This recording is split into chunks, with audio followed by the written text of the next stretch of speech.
বিয়ের একটা নিমন্ত্রণও পেয়েছি। আজকে গায়ে হলুদ। ভাবছি বিয়েতেই যাব, গায়ে হলুদ আর অ্যাটেন্ড করব না। যে শাড়িটা পরার ইচ্ছে আছে তার সাথে আবার ঠিক করে পেটিকোটটা বানানো নেই। তাই আবিরদের বাসায় গেলাম ওর মার কাছে একটা পেটিকোট বানানোর জন্যে। হাতে সময় আমার নেই, নইলে আমিই বানাতাম।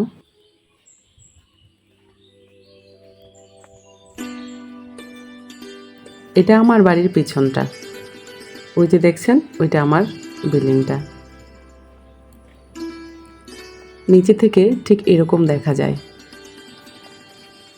ওই যে দেখা যাচ্ছে আমার বাগানটা। খুব একটা বোঝা যাচ্ছে না, ভালো করে খেয়াল করলে বোঝা যাচ্ছে, এছাড়া বোঝা যাচ্ছে না।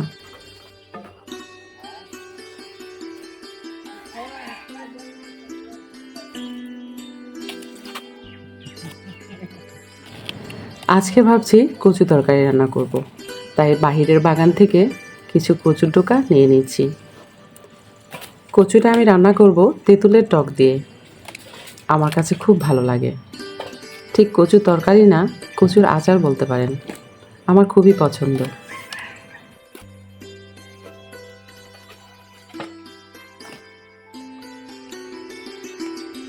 আসসালামু আলাইকুম মাই ইউটিউব ফ্যামিলি, কেমন আছেন সবাই? আই হোপ সবাই ভালো আছেন। আলহামদুলিল্লাহ, আমরাও সবাই ভালো আছি। মাই ভিলেজ লাইফ আয়শা চ্যানেলে সবাইকে স্বাগত। দূরে ও কাছে যে যেখান থেকে দেখছেন প্রত্যেককে জানাচ্ছি আন্তরিক শুভেচ্ছা ও অভিনন্দন।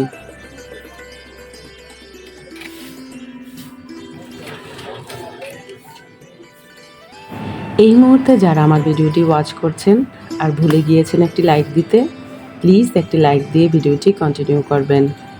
আর যারা নতুন আমার ভিডিও দেখছেন, ভিডিওর কোনো অংশে যদি আপনার মন ছুঁয়ে যায় তাহলে সাবস্ক্রাইব করার অনুরোধ রইল। যারা অলরেডি সাবস্ক্রাইব করেছেন তাদের অসংখ্য ধন্যবাদ। এবং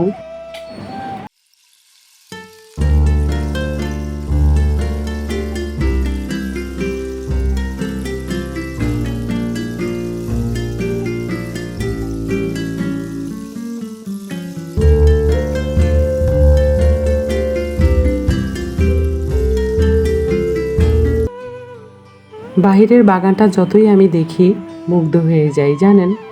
এত সুন্দর ফুল, প্রকৃতির সৌন্দর্য, সবুজ, নানা রকম ফুল। আর এই যে দেখুন কি সুন্দর একটা ঝর্ণা হয়েছে আমাদের এখানে।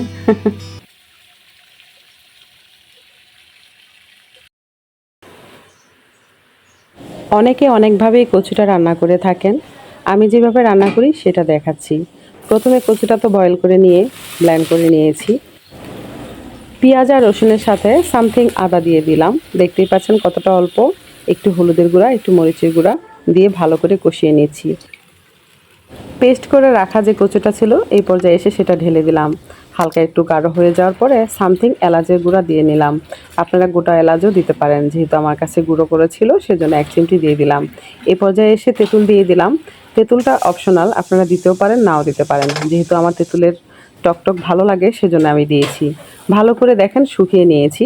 এই পর্যায়ে এসে কয়েকটা লেবু পাতা দিয়ে দিলাম যেন স্মেলটা ভালো আসে। যখন আপনি লেবু পাতা দিবেন খাওয়ার সময় মনে হবে লেবু চিপে নিয়েছেন। আসলে পাতাতেই সুন্দর একটা গ্রান আসে লেবুর থেকে বেশি। জাস্ট টকটা লাগবে না, টকটা লাগবে তেঁতুলের আর স্মেলটা থাকবে লেবুর। অনেকের গলাতে কচুটা লাগে, কিন্তু আমি কেন অপশনাল বলছি তেঁতুলটা, কারণ এই কচুটা, কালো কচুটা গলাতে লাগে না। মাছের মাথার মুড়িঘণ্ট করব। কিছু পিস সহ মাছের মাথাটা আমি বয়েল করে নিয়েছি। হলুদের গুঁড়া, মরিচের গুঁড়া, ধনিয়ার গুঁড়া বেশি করে দিয়ে এবার বয়েল করা যে মাছটা সেটা ঢেলে দিলাম। ভালো করে কষিয়ে অল্প একটু পানি দিয়ে বাস লেবু পাতা দিয়ে হয়ে যাবে মাছের মাথার মুড়িঘণ্ট। আপনারা কম বেশি সবাই জানেন, তবু আমি যেভাবে রান্না করি সেটা বলে দিলাম। সাহস হারিয়ে ফেলো না বন্ধু, তোমাকে অনেক দূর এগিয়ে যেতে হবে। যারা তোমাকে অপদার্থ বানিয়ে রাখতে চায়, আজ নিজেকে সফল বানিয়ে তাদেরকে অপদার্থ প্রমাণ করে দাও। তুমি আজ ধীরে ধীরে এগুতে থাকলে সফলতার ট্রফি কাল তোমার হাতেই থাকবে ইনশাল্লাহ। মানুষের কথায় কান দিও না।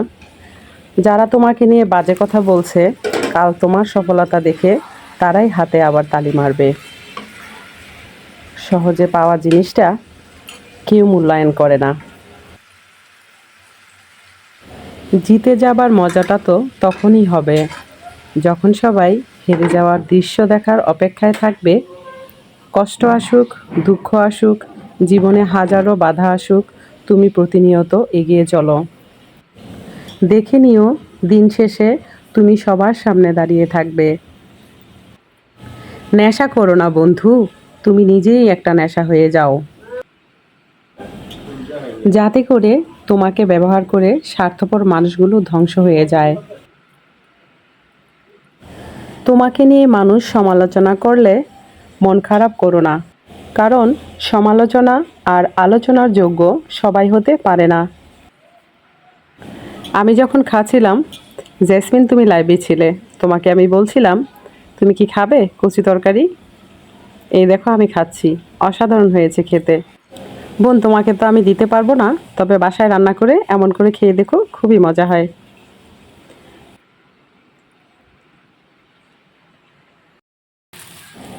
খাওয়া শেষ করে এসে আলুর ভর্তাটা ভেজে নিলাম। নুরাব্বু আলু ভর্তাটা ভাজা খুব পছন্দ করে খেতে, বাচ্চারাও খেতে ভালোবাসে। তো আমার তো কাজই ওনাদের খুশি করা, আর কি আর করব, একটা হাউস ওয়াইফ আর কি করতে পারে। তো থালাটা সাজিয়ে নিয়ে আসলাম, কচি তরকারি, মুড়িঘণ্ট আর ভাজা আলুর ভর্তা।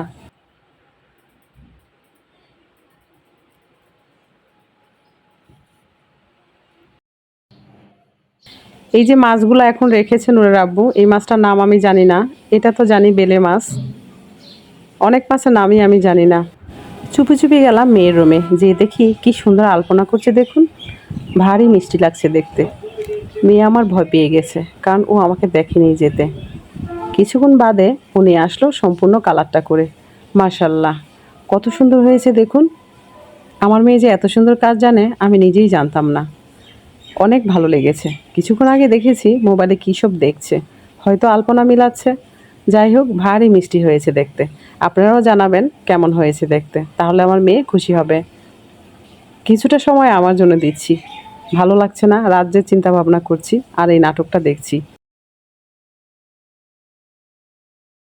হঠাৎ করেই নূরদের ছোটবেলার একটা টিচার আসছিল। উনি পড়াতো বাচ্চাদের, খুবই ফ্রেন্ডলি ছিল, খুবই ভালো মনের মানুষ ছিল। ওনার নাম নবী হোসাইন। স্মৃতির ডায়েরিতে রেখে দিলাম ওনার বিয়ের কার্ডটা। কার্ড দিতে এসেছে। 1 বছর আগেই বিয়ে হয়ে গিয়েছে, কিন্তু এখন অনুষ্ঠান করে নিচ্ছে, তো সেটার জন্য ইনভাইট করতে এসছে। তাই স্মৃতির ডায়েরিতে রেখে দিলাম ওনার কার্ডটা। দেবরের ছেলে এসেছিল গতকালকে, উপর হয়ে এই যে মোবাইল টিপে ও নাকি হাফেজ হবে। বৃষ্টি যেন পড়েই চলছে পড়েই চলছে, থেকে থেকে বৃষ্টি হচ্ছে আবার কিছুটা কমছে, এভাবেই চলছে আজ বেশ কয়টা দিন ধরে। আর যেন কিছুই ভাল লাগছে না, কবে যে উঠোনটা ঠিক করব। নবী হুসাইন স্যারের বিয়ের কার্ডটা কিন্তু বেশ সুন্দর, ভারী মিষ্টি, মেয়েটার নামও খুব সুন্দর। বন্ধুরা, আমার ভিডিও যদি আপনাদের ভালো লেগে থাকে তাহলে অবশ্যই লাইক কমেন্ট শেয়ার করবেন, পাশে থাকা বেল আইকনটি ক্লিক করে দিবেন, যেন নেক্সট ভিডিও পোস্ট করার সাথে সাথে নোটিফিকেশনটি পেয়ে যান। ভালো থাকবেন, সুস্থ থাকবেন, নিরাপদে থাকবেন আর অবশ্যই পজিটিভ থাকবেন। আজকের মতো এখানেই রাখছি, দেখা হবে নতুন কোনো ভিডিওতে। আল্লাহ হাফেজ।